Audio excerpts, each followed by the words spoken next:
Hello, everybody, and welcome to Good Stuff. Appreciate you spending some time with us today. Hope you had a great Memorial Day weekend. Just to remind you, if you're new, maybe to the show here, this is our 16th one. If you haven't already, please go to YouTube. We'd ask if you could subscribe on there. You can find me at Coach Bille, Bille on Twitter. A Good Stuff page is also on Facebook, and then finally my personal page under Kevin Bille on LinkedIn. So please, when you get a chance, go to any one of those, if not all of those, and help us out. But our guest today is Alan Major. Alan is a former basketball coach and still looking to get into some coaching here. Not ready to hang up that whistle, as he says, but also doing some speaking, consulting, leadership work on the side. Alan, hey, it's great to have you, man. Thank you, Kevin. It's great to be here, man. I appreciate you having me. Yeah, I'm looking forward to our time here together, and I know there's going to be a lot of nuggets people can take away and apply. Just give us a little bit of background, just kind of your history here, and in terms of where you're from, what you were doing, and how you got into this coaching ride. Yeah, that's the amazing part of this game, man. It's like everybody has such a unique path, and I'm truly one of the most blessed guys out there as far as, coaching's probably a lot like people that want to be a doctor. You can want to be a doctor and you walk around as a kid with a little medical bag with the M&Ms for medicine in it or something like that. And all of a sudden you see your first cadaver and it's like, ooh, let me try real estate. And so I'm so thankful to be able to have chosen a profession that it's been better than I thought it would be. And you don't know till you jump in. Mm-hmm. And so originally from Indianapolis, native here, and went to Manual High School on the south side, the average high school player, not great. And I had one of those moments before I graduated with my high school coach, and I told him that I thought I might want to get into coaching. That's what I remember it like yesterday. It's right before our sectional playoffs. And Fred Belzer's his name, incredible man. And he said, I think you might have a mind for coaching, Alan. He said something you might want to think about. But so my high school had this fund for kids that just wanted to go to Purdue. An old Purdue alum had basically put some money back into my high school. So anyway, we have this conversation about trying to walk on at Purdue. And, he gives you that moment of reality, like, hey, if it doesn't happen, you better leave your pride in that dorm and be ready to walk back and say, hey, I'm willing to do whatever. And Purdue was really good. At the time, it was kind of a trio: Troy Lewis, Todd Mitchell, Everett Stevens. Yeah. Those guys were playing there. So, fast forward, I get to campus, go through the tryout. 11 guys show up 6 a.m. in the morning. Kevin Stallings just murders us. And they kept one guy, Marvin Ray, who was from Gary Roosevelt. He passed away a few years back, God rest his soul. But he was the only guy they kept, and he had won the state championship in Indiana the year before, and they wanted to keep him so he could hawk Everett Stevens full court in practice every day. So that was it. My literally your career comes to a screeching. It's not even like a roller coaster slowing down at the end. It's just like the brakes just went boom. But so I go back to the office the next day and ask Coach Stallings, hey, I'd love to get into coaching. Is there anything you guys have available? Office assistant, manager, video, whatever. Love it. Turns out they have literally one position left as a student manager. He's like, hey, come back the next day, talk to our head manager. So for the next 24 hours, I'm like, if this doesn't work out, now what do I do? So, I'm tossing and turning. My dorm's literally right across the street from Mackey Arena. So I hustle over after class the next day, to go meet with the senior manager, and they still had one spot left. Thankfully was able to take it. And so I go from, wishful walk on to a manager and pouring in Gatorades literally the very next day. So finish up at Purdue in 92. And my first job was at California Lutheran University with a guy named Mike Dunlap, who was recently just left Loyola Marymount. Was there for 3 years and then went to the University of Pacific with Bob Thomason, and was there for 3 years. That's back in the restricted earnings days when they had that title. in Division I. Went to Southern Illinois with Bruce Weber for a year, and then I actually got a call to go back to Pacific. And Coach Thomason said, "Hey, I had a guy leave, and I don't want you to come back for me. Just think about it." And I don't know, something just made me want to be back there. I mean, we had such a great run the first time I was at UOP. That we'd gone to the NCAA in 1997, and that was the first time since 1979. So it was like almost reuniting with an old crush, Yeah, right. So I go back to UOP for 2 more years. And the funny story here, and I don't mean to drag out my intro, but yeah, it's okay. Just an interesting thing that happened. My dad passed away in March of 2000, and which basically was the end of my first of the 2 years going back to Pacific, for the second time. And I promised Coach Thomason I would stay, for 2 years if I went back. So it just wouldn't be a one and out. So at the end of that first year, which would be the end of the 2000 season, Thad Matta calls. And I'm in the office randomly, literally on a Saturday at Pacific, and he calls my office. And he goes, "Alan, I just got the Butler job an hour ago. Do you want to come back to Indy?" Oh, wow. And my dad had literally just passed a month ago. And so if there's ever a time to kind of pack up and go back to Indy, it would have been then. But the flip side of that is I still, had a commitment to stay at Pacific for another year. So I had to kind of tell Thad, "Hey, here's the situation here. I've got to turn it down." Ironically, Thad's only the head coach at Butler for 1 season before going to Xavier. So at the end of that next season, I'm finished with my 2-year commitment at Pacific. Wow. I actually called him, and when Thad got the Xavier job, I said, "Hey, don't call me back, man. I'm just saying congratulations. Xavier's an incredible place. You're going to hit it out of the park." He calls back like a few days later and says, "Hey, Alan, what do you think about coming back to the Midwest?" And part of me is like, okay, if I don't take it this time, he's never calling me again, So, right. So anyway, but the beauty of it is, it's funny how timing works, and clearly God's hand was in that. That just rewarding my word of staying another year was the right thing to do. So so I U-haul it back from Stockton, California, 46 hours to Cincinnati, Ohio, by myself. Therapeutic trip. If you ever want to try it, 46 hours in a U-Haul going through Laramie, Wyoming, and all those places, Highway 80.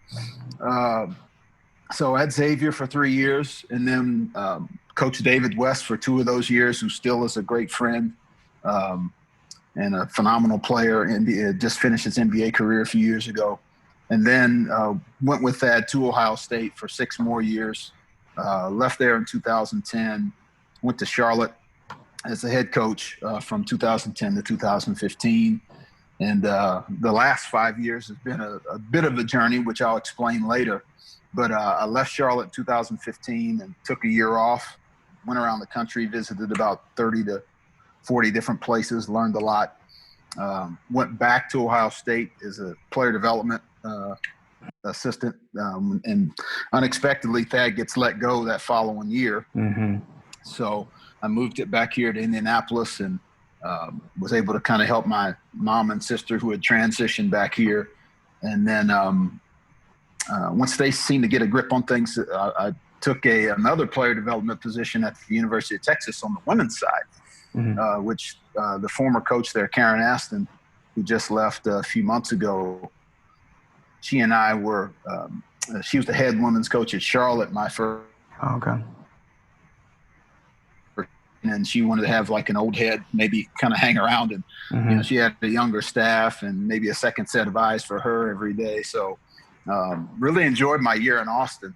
The only reason I left is I moved back once my mom really started to take a physical turn downwards, just to help my sister with some of the caregiving last spring.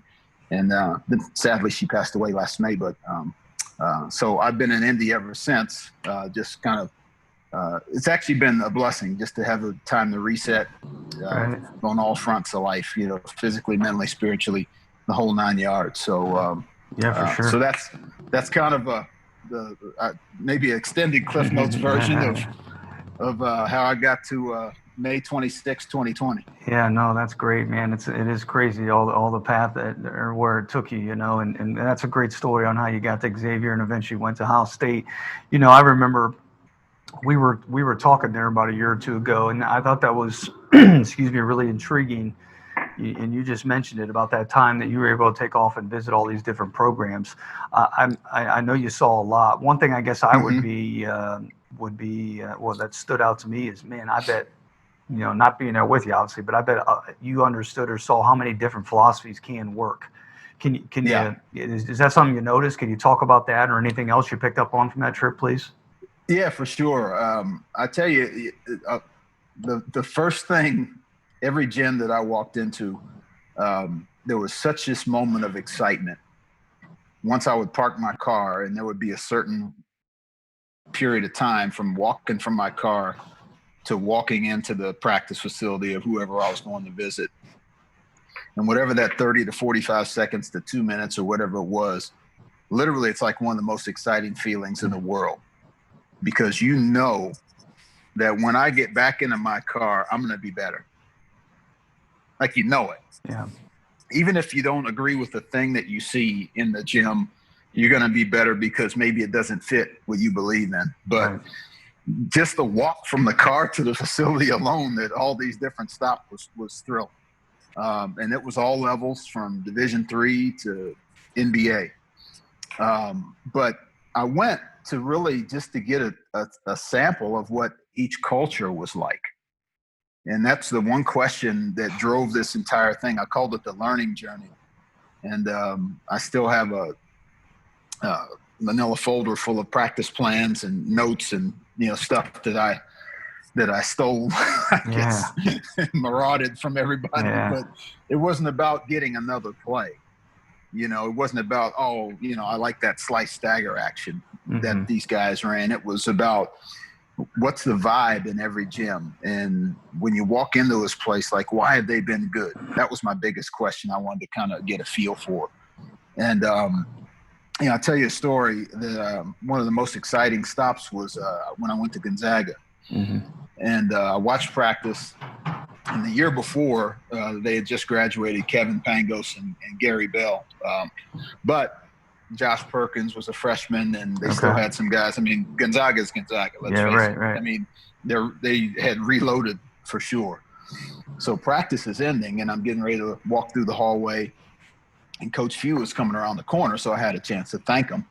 And I just said, Mark, thank you so much for letting me come to practice. And he kind of puts his hands in his pocket, and he leans back against the wall and puts one foot up, and kind of sighs a little bit. He goes, yeah, and I'm like, okay, let me set my backpack down, because that's head coach language there. Like, a guy needs to vent. So he just starts talking. He goes, Alan, he says, you probably would have seen a little bit better practice if you'd have come last year. And in my mind, I'm like, what I saw was just pretty good. So now I know what your standards about. But he said, yeah, we said right now we just have a few young guys that don't get the ZAG minimum yet. Mm. And I'm like, ZAG minimum? I said, Coach, I won't share that with anybody if you don't want. Obviously, I'm sharing it now. So a Gonzaga hitman may track me down once this ends up on the net. But he said, nah, it's not a big deal. He said, the ZAG minimum is it's who we are. He said, there's a level of expectation in all these different areas, basically a level of effort, a level of attitude, a level of coachability, a level of how you handle your stuff off the court, a level of being a tremendous teammate, all these things. He said, then we start to talk about minutes and points and rebounds and all the statistical stuff. But he said, if you've got to show that this standard that's almost invisible but understood, you've got to show that you wrap your arms around this thing before we can send you into battle. And he said, it's not a big deal. He said, people sometimes give us too much credit that we reinvent the wheel up here. But he said, we really don't. We just do what we do, and we trust it. So I was like, wow, that's the Yeah. essence of why they've been good right there for the last literally 30 years since Coach Fitzgerald kind of got them on the map. So, so you can imagine I sprinted to my car and dragged my notes out and start jotting down Zag minimum and everything that he had just said. But that was one of the most exciting parts of that journey. Yeah, that's great. I bet you saw a lot of that. Yeah, that invisible but understood. That's powerful. Yeah. Now I know along that track too, you saw obviously some great players too. But you just mentioned having the ability to coach at David West. I look at, you've had two. You were a coach on with two #1 draft picks in the NBA, Michael Olowokandi at Pacific, and then Greg Oden, of course, at Ohio State. I'd be interested, and I know it was right before you, but I used to love going down there and even watch like Aaron Kraft, and some of these guys. Yeah. What made these guys different in your eyes? Is there, or just in general, is there something that you've seen along that time? What separated them? It's funny. Michael Olowokandi almost stumbled into being really good. He had been a boarding school kid over in London, England. His father was a diplomat for the Nigerian government. And so Michael lived in London, and while his dad was living there, and he was going to boarding school and literally just playing, kind of raggedy pickup games, and one of the Pacific assistants had basically started talking to Michael. Michael called Georgetown because he was 7'1", wanted to come to the States. So Georgetown didn't believe him. Wanted to send a scout over to London. He hung up the phone on him. Wow. He called Duke, got an answering machine. So then he's frustrated. He's like, okay, I want to come to the States. So he gets the big green book, American Colleges and Universities, and literally puts his thumb in it at the P's and flips it open to Pacific. Wow. And that's how he dialed the University of Pacific. Fast forward, gets to the States. We go pick him up in San Francisco. I'm back on campus waiting. Head coach Thomason, he's went to go pick him up. So he drives Michael back from San Francisco. All the assistants are in the gym. We're like, what are we about to run into here? Yeah, right. Is this going to be a special moment or like A bust? whatever? We don't know. So Michael walks in the gym, and man, he's every bit of 7'1". He's gigantic. So Coach Thomason goes and picks up a ball and says, hey, Mike, I know you just got out of the car, but, why don't you go to the block and we'll just throw you a few passes and, see what you're comfortable with. Just do what you're comfortable with. You don't even have to go full speed, just 50%. Michael kind of looks at the floor and he's looking around. And one of the other assistants kind of takes him by the arm and says, Michael, the block is right over here. Wow. Didn't even know. So it's literally started from like letter A, small a, capital A, and the alphabet, So once he kind of got it was literally like a clean, like a ball of clay type of thing. I mean, you don't hear that really much anymore because he wasn't influenced by either high school or the AAU circuit or any of that. I mean, he was just as fresh and green as you can imagine.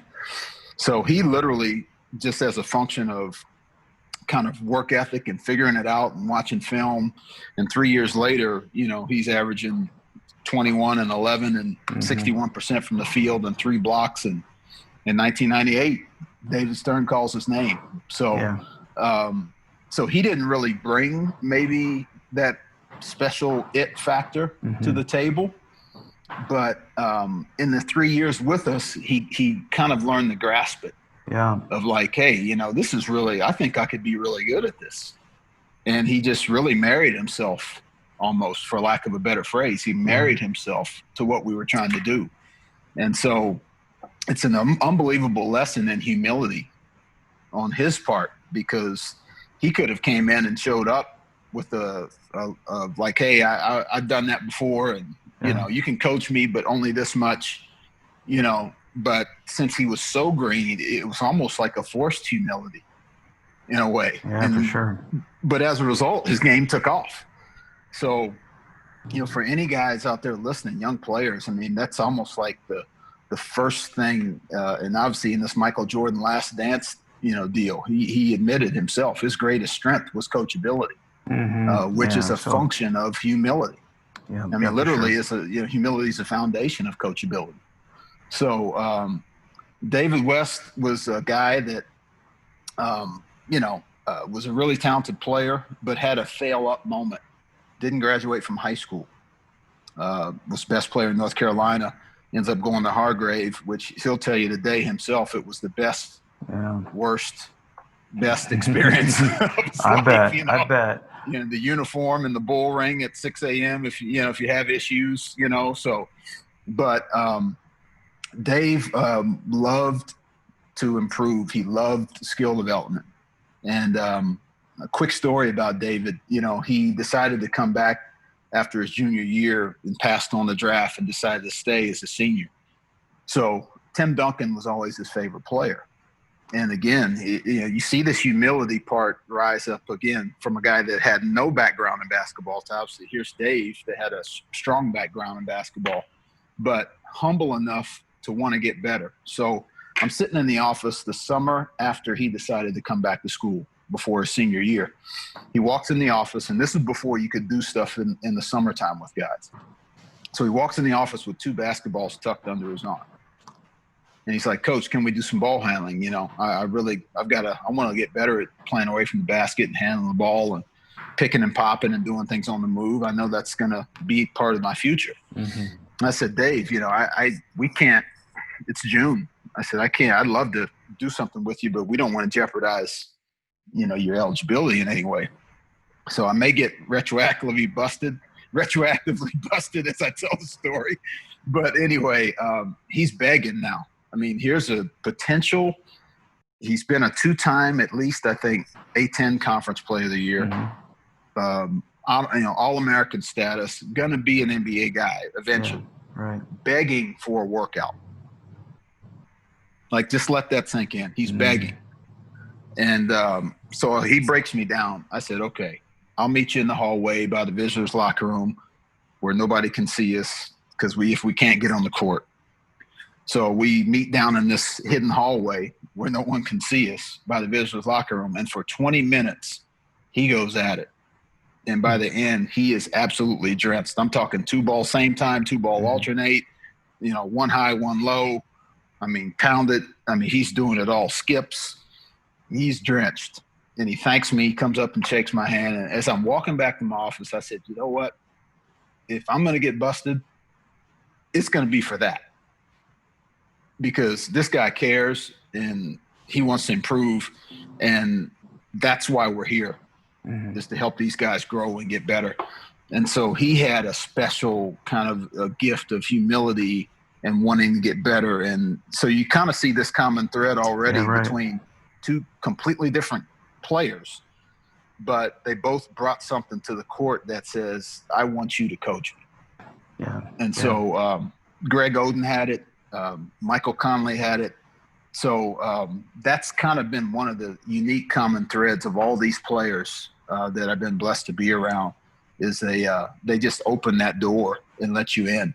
Well, it's funny because I think especially probably when you build that trust with them, it's important. But I think it's funny how the best players are usually the ones that, they do want to be coached. They're hungry for it and they accept it for what it is. So that's an interesting point that you're making. What about taking you back to the Purdue days? I'd love to hear just what some takeaways were for you. You're young then, and maybe even if you've had plenty of time to reflect, but even during that time, what were some of the takeaways from Coach Gene Cady? It's funny. I just spoke to him yesterday. He had his 84th birthday recently. Oh, wow. He's my basketball granddad. Because my true grandparents both had, passed away on my mom and dad's sides, when I was really, really little, when, you know what's going on, but you don't, Yeah. And so when I got to Purdue, I remember the day that I found out I got cut. And then I'd gone to see Coach Stallings, and I remember the very first practice that I was at as a manager. But Coach Cady had been at the tryouts just to watch and everything.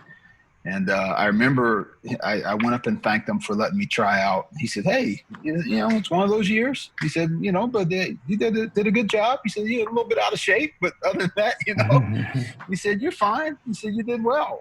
And I still would play in the pickup games, as a manager with the guys in the summers and stuff like that. But just his presence for me, that's how he's always made me feel. He's as a basketball granddad. I remember the first set of flowers that came to my house when my dad passed away. Purdue basketball, Gene Katie, thinking of all of you. Wow.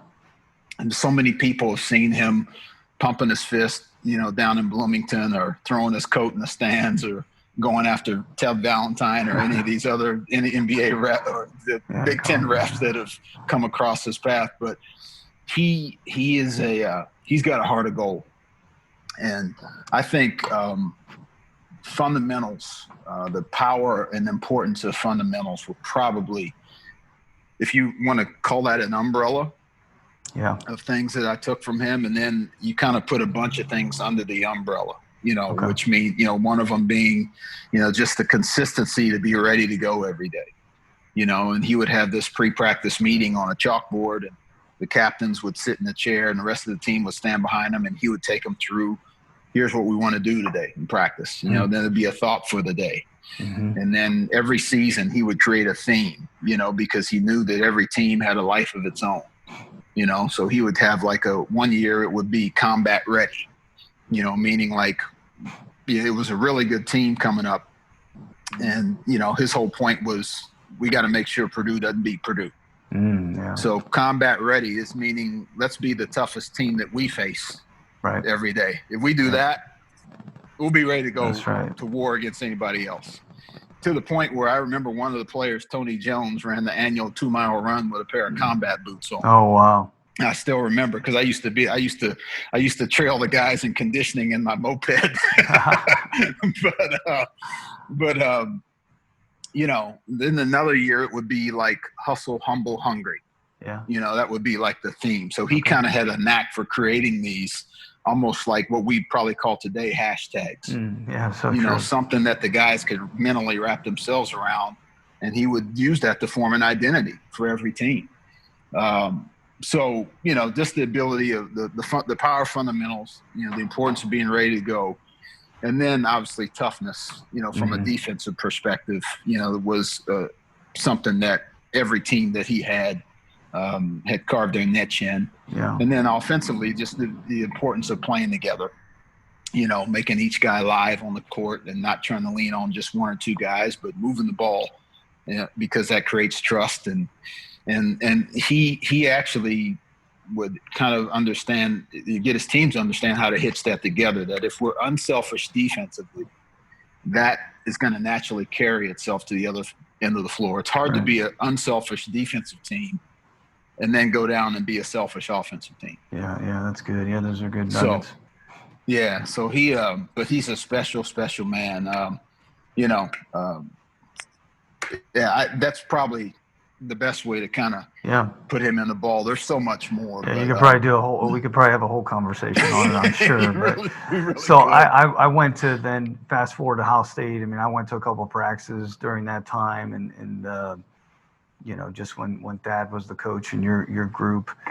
I thought the one thing that really stuck out to me when I walked in the gym with him, and then it just kind of went down with all of you guys, was the ability to genuinely connect. Like that was apparent to me. Like that was just something that stuck out. Like, as I was sitting there watching practice, it was organized. They worked hard, but there was a connection there. Am I onto something there? Is that one of his greatest strengths as a leader? Is there something else too, or? Yeah, no, Thad Matta is the only guy I probably ever worked for. And I hope I'm going to try to word this the right way, but I felt like he could coach at Ohio State and be the head coach, or he could have been the CEO of Eli Lilly. Yeah, that makes sense.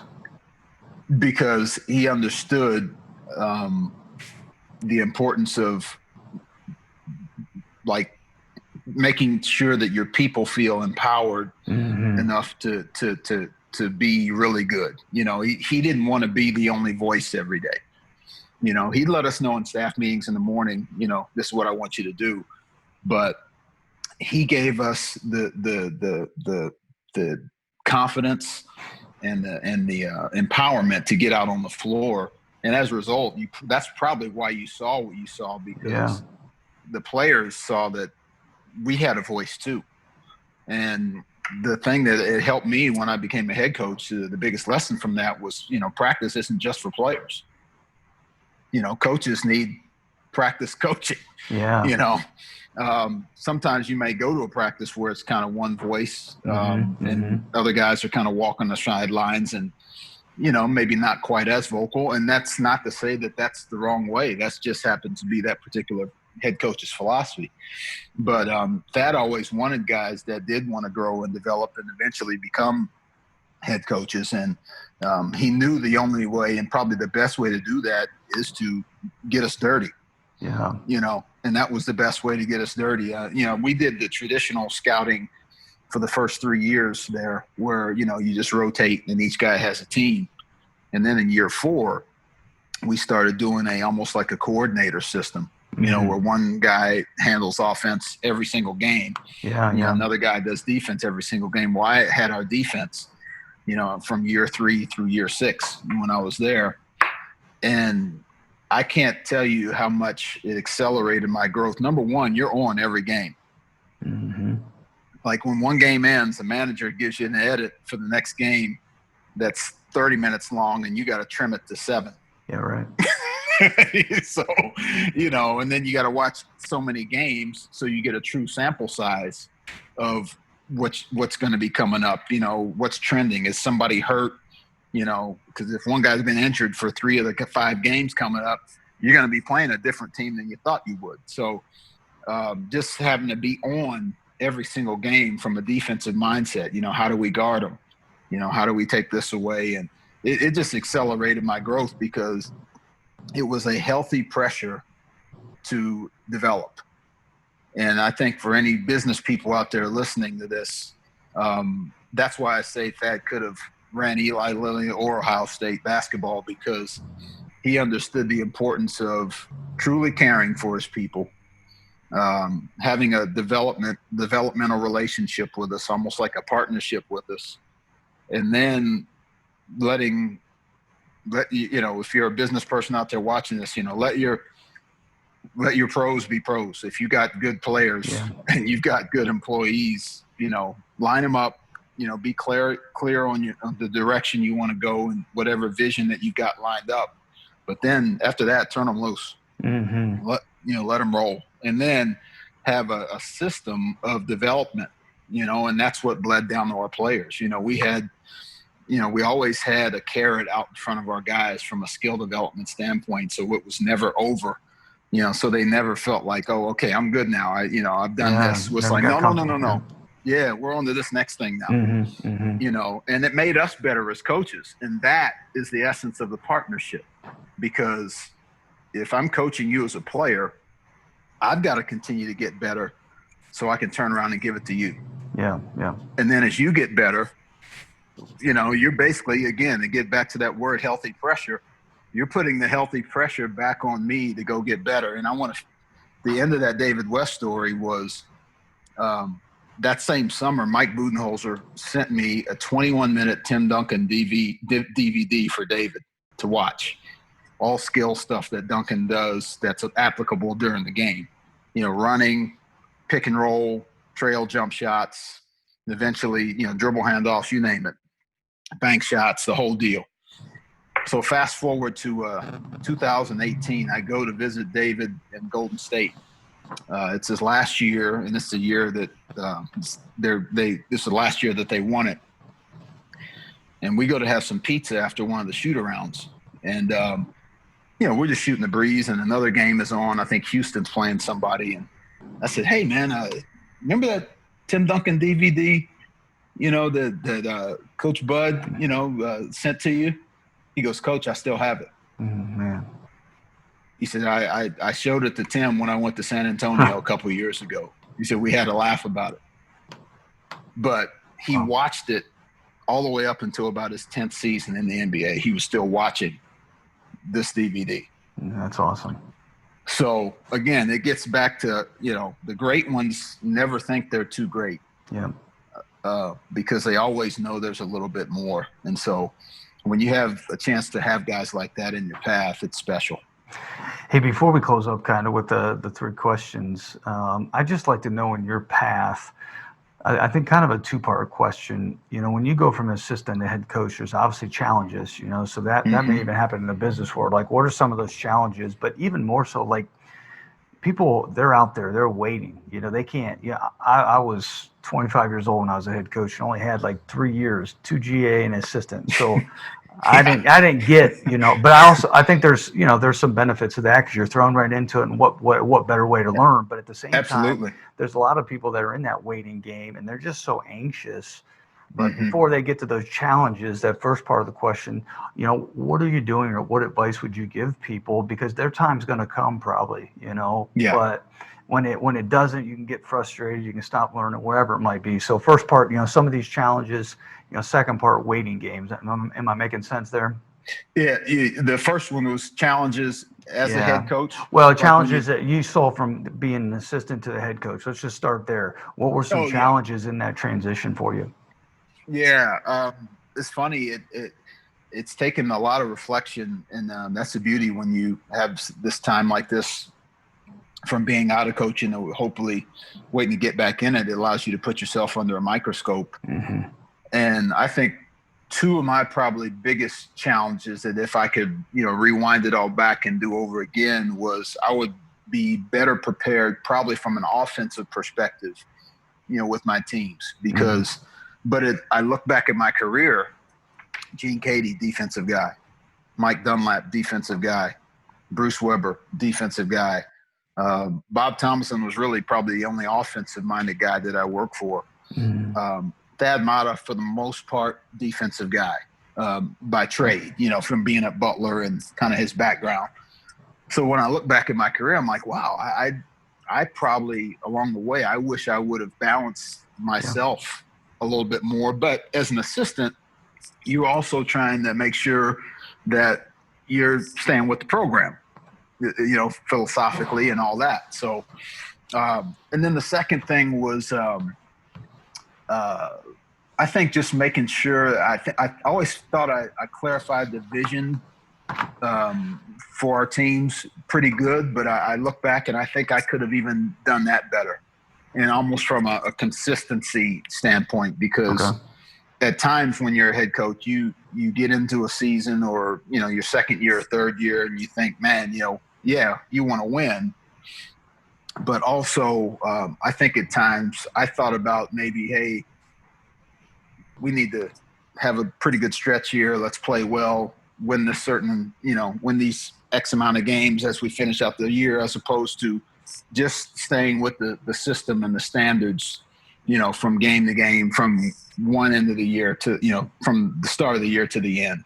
And just making sure the team maintained to get better daily, type of attitude. So those are probably two, I'd say, both challenges and hitches that I could have done better. But to rewind to go to the second question, as you're an assistant and you're waiting, probably the two pieces of advice I would give is, one, treat yourself like a player.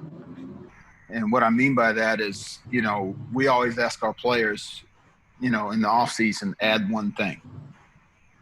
And so when you're an assistant and you're out there and, you're kind of hoping your time comes or you're waiting, the best thing to do is just continue to be focus on being a good coach. That's good. And now if you focus on being a good coach, when it's time to become a head coach, they'll get a good coach along with it. Because you got somebody that continued to round themselves out every year. It's just like players. And that's what I mean. We ask a guy by September, when the summer's over, make sure that there's another whole field on the scouting report that opponents can't use against you. Is it a mid-range game? Is it making threes? Is it assist turnover ratio? Whatever it is. So as assistants, I think it's healthy to take that same approach. It's like, hey, man, it's our season just ended. Meet with my head coach. What's the number one, or what are two things that I can bring that can help you? Because if I bring it and it helps you, it's going to help me. Yeah, that's good. Yep, that's good. So, and that would be the first thing. And then the second would be just treat the job treat the job that you have like it's the only job in the world. And I'll finish with this Chuck Daly story because it's one that I've really tried to apply to my career. And it really helped me kind of answer that question that you just asked about how you deal with the waiting. So Chuck Daly, back in the 60s, is a high school coach at Punxsutawney High School in Pennsylvania, and he has a player that graduates, goes to Duke to be a manager.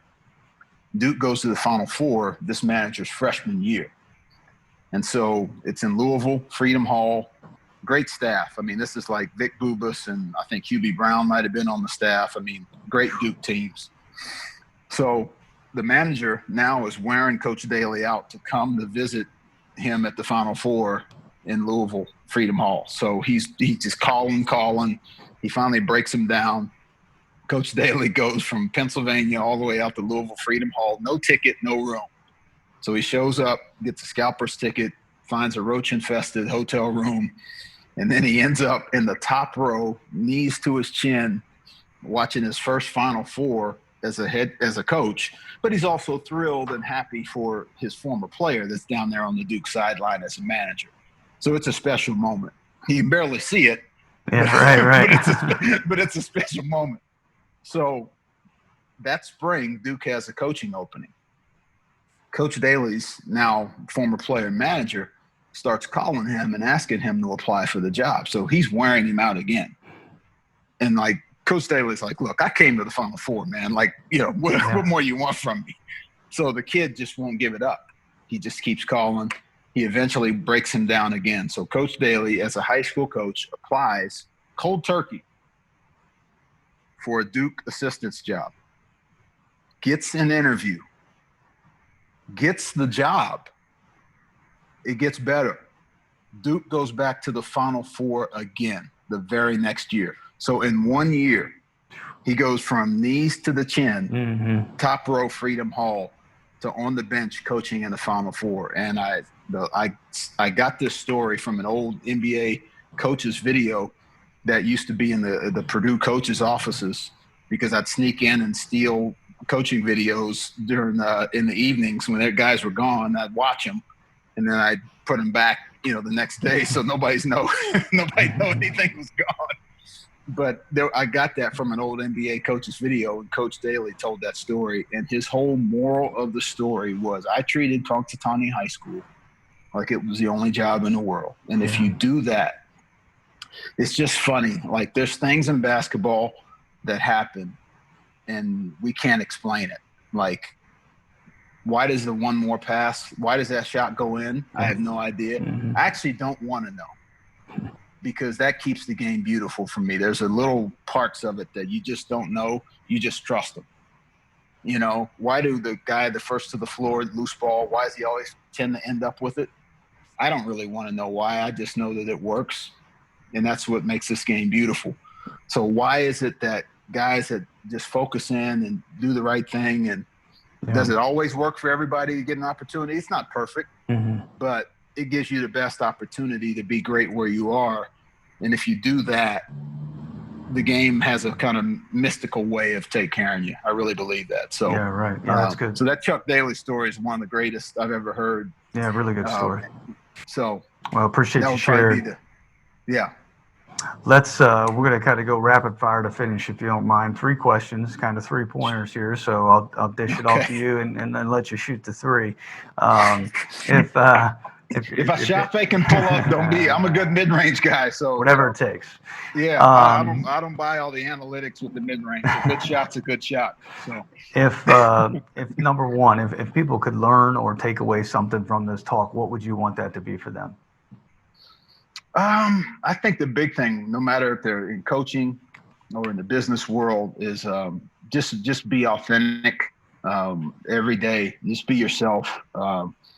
Create a vision for what you want, either your personal journey or your group's journey to look like, because that usually helps clarify things a little bit versus throwing darts with a blindfold, Right. type of mentality. So, yeah, I'd say just be authentic and just have a clear vision, either for yourself or for your group or your family or, whatever you're deepest connected to in life. Yeah, for sure. That's great. Number two, hold me a little bit accountable here. If you could step into my shoes, what would have you asked yourself today that I did not ask? Ooh, wow, that's a good one. Um, Probably if I become a head coach again, what would I do differently? Okay, that's good. Yeah. Well, you have to give me that answer sometime. Yeah. Third one. Hopefully I get a Yeah. chance to, As soon as you do, tell you. I'll be hitting you up. Like when you gave that call to Thad, I'll call you out.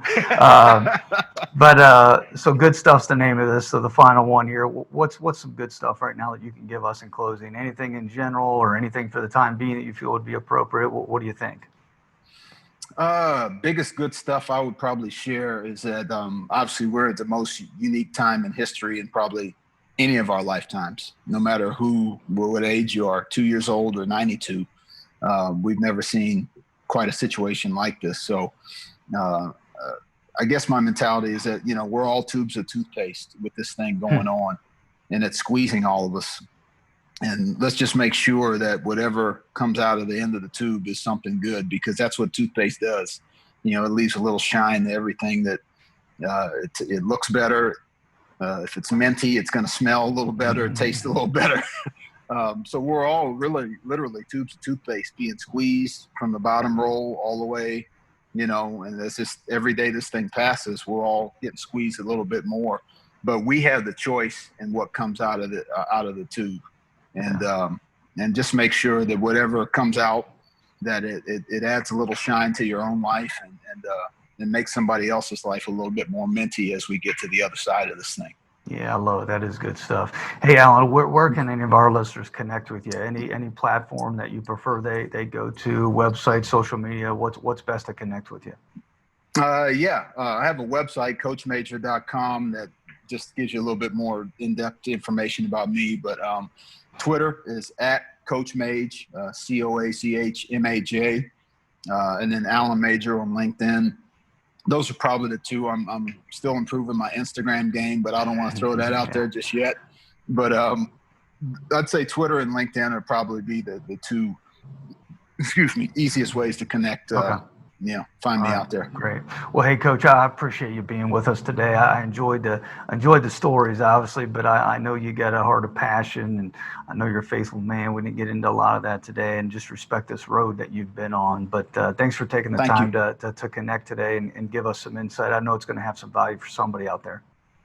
Yeah, I hope so. If it's been one, then we got the job done, man. Yeah, there you go. Well, thanks again. And hey, I appreciate everybody listening in, and look forward to hearing how some of this is being applied to your life. So until next time, good stuff.